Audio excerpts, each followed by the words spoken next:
So there's this senior fellow on an airplane, and he's trying to get some rest. And this his seatmate, guy sitting next to him, this young fellow, says to him, "Hey, I got a game we can play." The older guy's really not in the mood for this at all. He wants to get some rest. But the younger guy says, it's a good game. You can make some money. He says, we're going to ask each other questions. And if I ask you a question you don't know, you have to give me $5. But if I ask you a question that you don't know, I have to give you 50. So it's much better odds for you. So would you like to play? So the old guy's like, no, not really. He's like, come on, just try. He says, fine, go ahead. So the young guy says, all right, what's the distance from the earth to the moon? So the old guy, without saying a word, reaches into his wallet, pulls out a $5 bill, gives it to the young guy, and goes back to sleep. The young guy says, hold on a second. Now you have to ask me a question. Fine, okay, I'll ask you a question. What goes up the hill with 3 legs and goes down the hill with 2 legs? The young guy says, okay, just hold on a second, get back to you. Starts Googling, doesn't find anything. Starts texting his friends, people who are smart, people who know things, nobody knows anything. An hour goes by, the old guy's sleeping, an hour goes by, he can't find the answer. So finally, he says to the old guy, okay, fine, I don't know. What goes up the hill with 3 legs and comes down the hill with 2 legs? The old guy takes out a $5 bill, gives it to the guy, goes back to sleep. Today's topic is about questions that keep us up at night. Judaism has a tradition of questioning and really getting deep into our questions. And in fact, sometimes it looks like we're arguing or that we're angry about things, but really we're just very inquisitive. And that's what we're going to talk about today, the Jewish inquisitive tradition and where that comes from. So we're going to start with a story, an episode from this week's Parsha. To set the scene, we are talking about the last days of Yaakov Avinu, our forefather Jacob. He is on his deathbed, and he calls his son Yosef Hatzadik, Joseph, who had risen to prominence and become the second in command of the world superpower, along with the Eniklach, his 2 grandchildren, Ephraim and Menashe. And Joseph is there to get blessings for the 2 grandchildren from his father, from Jacob. And at that moment, Jacob gives Joseph his last will and testament. He has but one request. What is his one request? Do not leave my body here in Egypt. You must bring me immediately for burial in the Holy Land. And not only in the Holy Land, but specifically in the holy city of Chevron. And even more specifically, in the holy site of Maras HaMachpelah,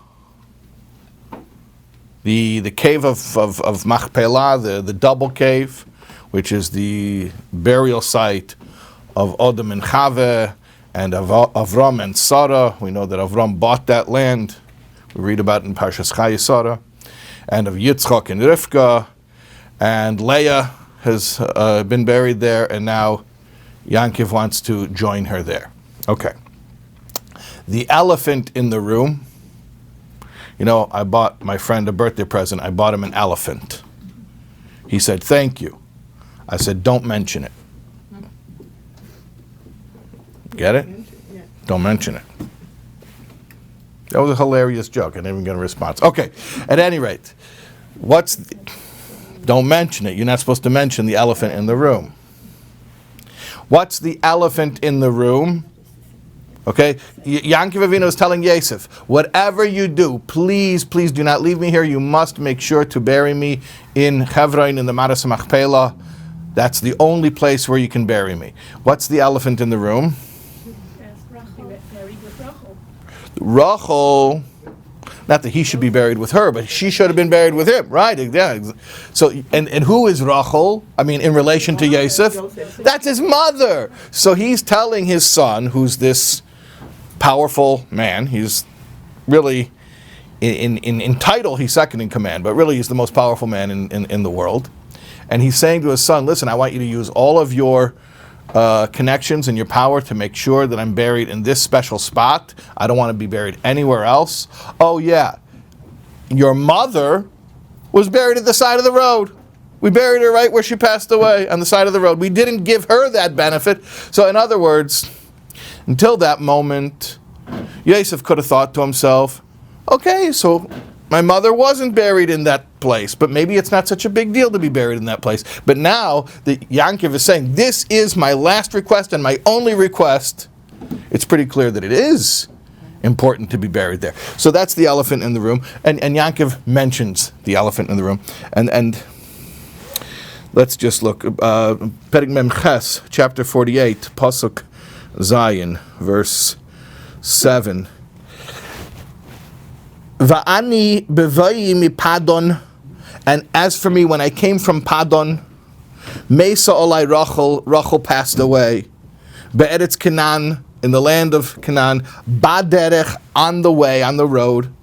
Be'ed kivras eretz lavai Ephrasa, when there was still some way to go until Ephrat. Ve'ekbereho sham, and I buried her there. Why is Yaakov relating this narrative? Because this, like I said, is the elephant in the room. This is what needs to be addressed. And Rashi tells us, Rashi says, when I was coming from Padon, and Rashi says, although I am burdening you, or I'm troubling you, to bury me in that place in Eretz Canaan, and I didn't do that for your mother. She died near Beis Lechem, and then he explains why was that a little bit further in the Rashi. He says, "V'yadaiti," and I know. Yaakov says to Yosef, "V'yadaiti," and I know. Sheyesh belibcha alai. It's hard to translate sheyesh belibcha alai. Literally, it means you have something in your heart toward me, but it means you're troubled. You have something in your heart. You're disturbed. I know you're disturbed about this. So then he tells him this story. But here's what you ought to know. According to divine command, I buried her there. She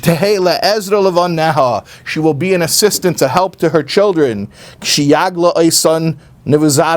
When the general of the Babylonians will exile the Jewish people. And he tells the whole beautiful story of what will happen when the Jewish people are exiled, that Mama Rachel will come out and cry for them. Rachel mevak al baneha, Rachel will cry for her children, and in the merit of the archetypical Jewish mother, Mama Rachel, crying for the Jewish people as they're brought out into Gullus, they will be brought back.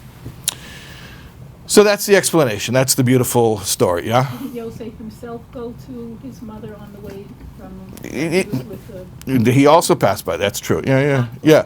But the point is, Yaakov is giving an explanation now for why it was important that this be done, and seemingly doing it so that Yosef shouldn't have, like we say, he shouldn't be troubled. His heart shouldn't be troubled. So we have a question about this. We have a very specific question about this. Not why was Rachel buried where she was. We know why she was buried where she was. We have a different question. Our question is why Yaakov felt that he needed to excuse himself, or he needed to, what we say in Yiddish, verantverzach. He needed to give an excuse. Otherwise, Yosef would be disturbed, he'd be troubled, he'd be upset. It's not, you're saying, well, why not? Why not? Because this is not a soap opera. Because this is not a TV show. These are not petty people. Who are we talking about? We're talking about the Avos. Think about, first of all, the relationship between Yaakov and Yosef. It says that Yosef was ben zekunim, which the one meaning is that he was the child of the old age of Yaakov. But Ben Zekurim, according to Onkelos, means Bar Chakim, the wise son, which means that he was the protege, he was the star pupil of his father, that everything that Yaakov knew, all of his Torah knowledge, he passed on to Yosef. That was his disciple. That was his disciple. What's a disciple? Disciple isn't just somebody who, can quote you. Disciple is a certain level of subservience, of surrender. Kol mahar achar Rabbi k'mahar achar Shechina. Chazal tell us, anyone who second guesses his teacher is like he's second guessing the holy divine presence itself. So Yosef HaTzadik, who's the true disciple of his father, isn't second guessing. Doesn't make sense that he's thinking to himself, Father, it kind of bothers me that you don't really have a good reason to justify what you did. That wouldn't even cross through his mind. Second of all, think of the setting here, even just on an emotional level. He's on his deathbed. And Yosef brought the Einiklach, the grandchildren of Menashe, to be benched by their Zayde before he passes away. At this poignant moment, I mean, maybe later, maybe after, but at this poignant moment, Yosef is questioning the motives of his father. So it doesn't make sense on a couple of levels. On a couple of levels, it doesn't make sense that Yaakov Avinu has to sort of excuse himself and give this explanation. So, I want to tell you a story that might help us to shed some light. The story was told by the Rabbi in a short version, and there's a longer version that was told by the Frierdiker Rebbe, which is recorded in Likutei Diburim, which is a sefer of the Sichos of the Frierdiker Rebbe. It's a well-known Hasidic story, and there are different versions of it, but I'm going to tell you the version as it was told by the Frierdiker Rebbe and published in Likutei Diburim, as mentioned. And it has to do with the Talmidei HaMagid, the disciples of the Mizritche Magid. As we know, the Baal Shem Tov had 60 disciples. He influenced many, many people, but 60 proper disciples. And the Magid had Pishnaim, had double that number. He had 120 disciples. And of the 120 disciples, these were the all-stars of the Hasidic world. They all became fathers of different Hasidic dynasties, great tzaddikim, including the Alter Rebbe, the Baal HaTanya. This particular story takes place where a group of the students, specifically the Baal HaFlo and his brother Reb Shmelke. So Baal HaFlo was Reb Pinchas, who later became the Rav of Frankfurt, Germany. He was a Rav, a great Paisek, a great halachic mind. His brother Reb Shmuel Shmelke of Nikolsburg, who was also a great Rav, a great halachic mind. Also the Toldos Yaakov Yosef, Rabbi Yaakov Yosef of Polnoi, who was originally a Talmud of the Baal Shem Tov, also a great Rav and a halachic mind. And they were once studying a passage of Gemara from the Talmudic tractate Erchin, and they were having a discussion about a particular passage, what it meant. And they were involved in this hair-splitting analysis, and they were arguing back and forth, trying to figure out what it meant. And another one of the Talmidim, Reb Zusha, overheard. Now, Reb Zusha, I want to explain something. People tell stories about Reb Zusha as if he was a simple person. He wasn't a simple person. He was a Talmid Chacham. He was a scholar in his own right. However, relative to some of the other Talmidim, especially the ones we just mentioned, he was not into that kind of depth of analysis in the same way. It was obviously he was a scholar, and he was well versed in the entire Torah, but that depth or that type of hair-splitting analysis, that wasn't his forte. He was more known for his piety and for his righteousness, his avodah, his service of Hashem. So Reb Zusha is overhearing the conversation, and he comes over and says, what are we talking about? And they tell him what they're talking about, and he can't really follow the discussion. It's very, very deep. So he took a Gemara, the Gemara that they were discussing, and he went to his room privately, and he started crying. And he said, Rabbeinu Shalom, Master of the world, Zusha has a neshama, and he wants to taste the sweetness of your Torah. And he fasted for 3 days until some clarity on this particular passage came to him. Afterward, the Talmidim were in the room of the Maggid, their Rebbe, the Mezritcher Maggid, and they had an opportunity to pose this question or to relay this whole discussion to their Rebbe, to the Maggid. And so again, these parties who were involved, the Baal Flo, Reb Shmelke, Reb Yaakov Yosef, they were explaining to the Maggid this whole discussion they were having, and each one offered his explanation. And then seemingly out of nowhere, they didn't know what Reb Zusha did. They didn't know he went to his room, that he had cried. The Maggid turns to Reb Zusha. He zeroes in on him. And he says, and what do you say? And what do you say? Which nobody expected that he would. They didn't know Zusha was even part of this whole discussion. He wasn't part of the discussion. Reb Zusha said, here's my humble interpretation. And he gave an answer, and the Maggid says, and this is correct. Okay. So I'm going to ask you, I know that we have a question on the back burner, and that I told you the story in order to answer the question. Remember, our question is the appropriateness or the likelihood that Yosef is really troubled by his father and is demanding an explanation, right? That was our original question. And I said, I'm going to tell the story in order to answer that question. But before we answer that question, I want to ask a question about this story. And I'm going to ask the question about this story with another story. We have a lot of browser tabs open right now, okay?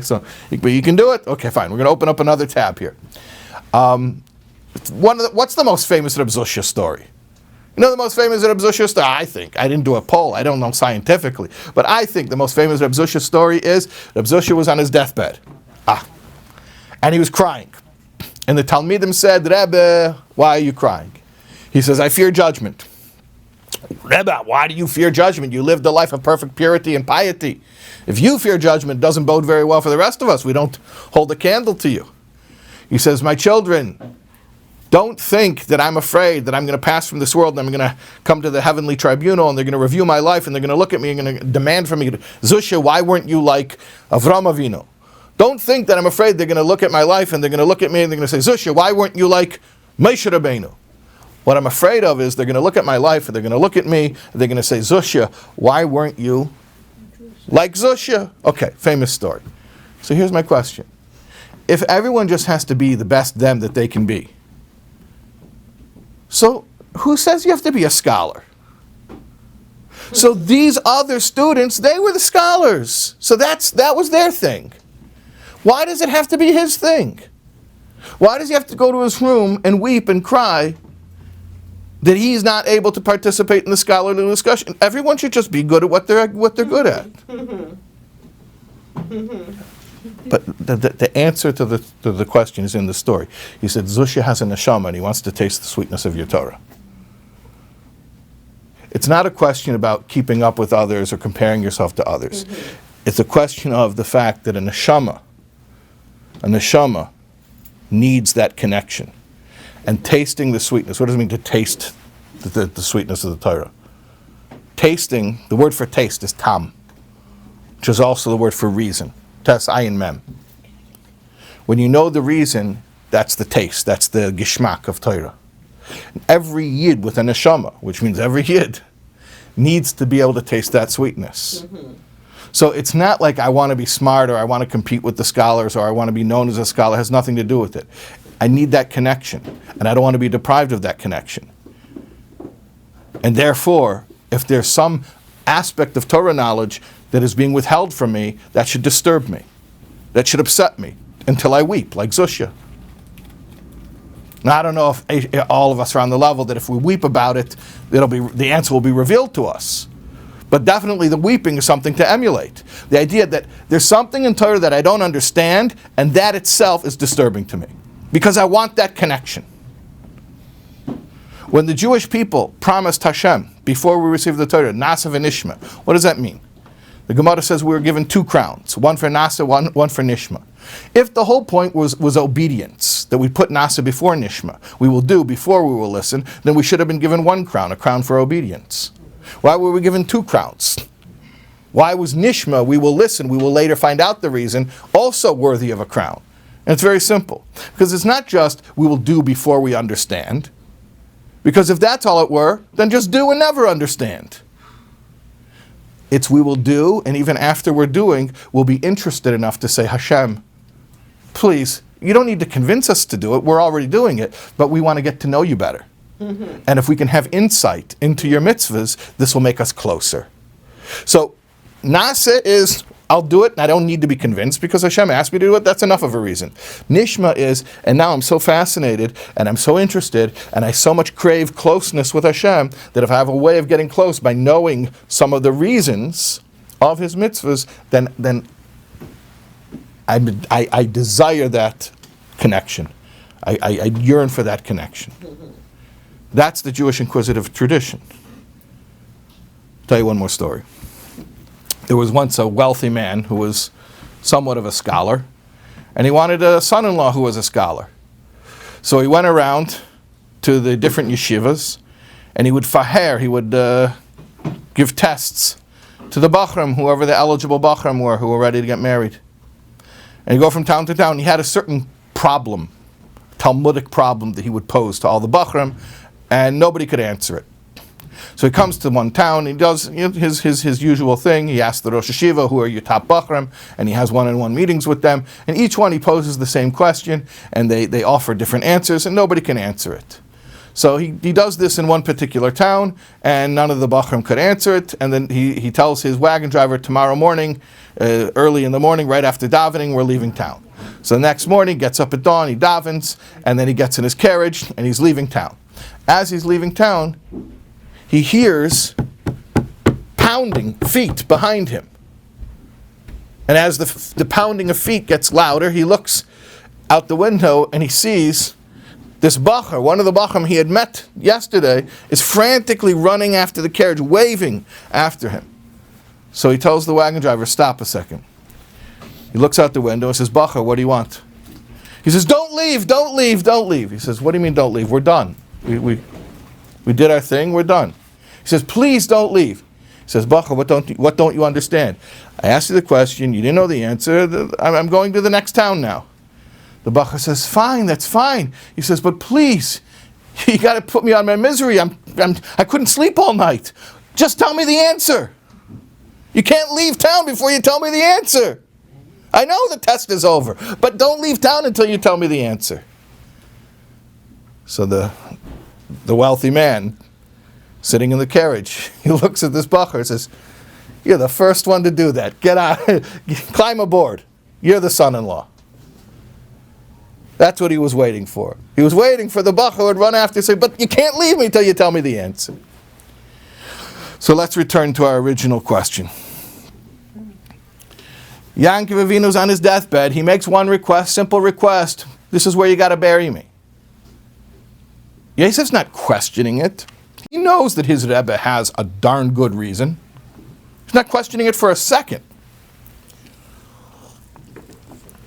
So what does Yaakov Avinu mean when Rashi says that he says, Yadaiti sheyesh belibcha alai? I know that your heart is troubled because of me. Doesn't mean I know that you're questioning my motives or you have hard feelings. No, what does it mean? I know that because you're my student, a real student, that you're troubled. It disturbs you that you don't know the reason for this. And I never told you the reason. And if not now, when? So now I'm going to tell you the reason. And he tells him this beautiful story that will happen in the future from that point, about how Mama Rachel is going to cry for her children when they go into exile. The point is, if Yosef hadn't been disturbed, in other words, if he would have said, my father, my Rebbe, he's a tzaddik, everything he does is just, everything he does is good, I don't need his explanations. Of course, you don't need his explanations, but you should want his explanations. You should thirst for his explanations, right? So if Yosef would have said, whatever, I'm sure it's all good, he never would have received that beautiful explanation. And we would have never received. Or at least not through these channels as we know it. So, this is a true student. And Yaakov knew his son was a true student. That he was disturbed. That it was keeping him up at night. He couldn't sleep once he knew that it was... See, until that point, he could have rationalized, well, I guess it's not important to be buried in Maras Machpelah. How do I know? Because my mother wasn't buried there. But then when Yaakov is so insistent upon it, I must be buried there. All of a sudden, now the question arises, oh, then it is extremely important. And once he knows it's that important, he's disturbed that he doesn't have that piece of the puzzle. Not that he's questioning, not that he's doubting. That he's yearning for that clarity of Torah knowledge that will bring him closer to Hashem. And this is the lesson for all of us. When you learn something in Torah, does it disturb you?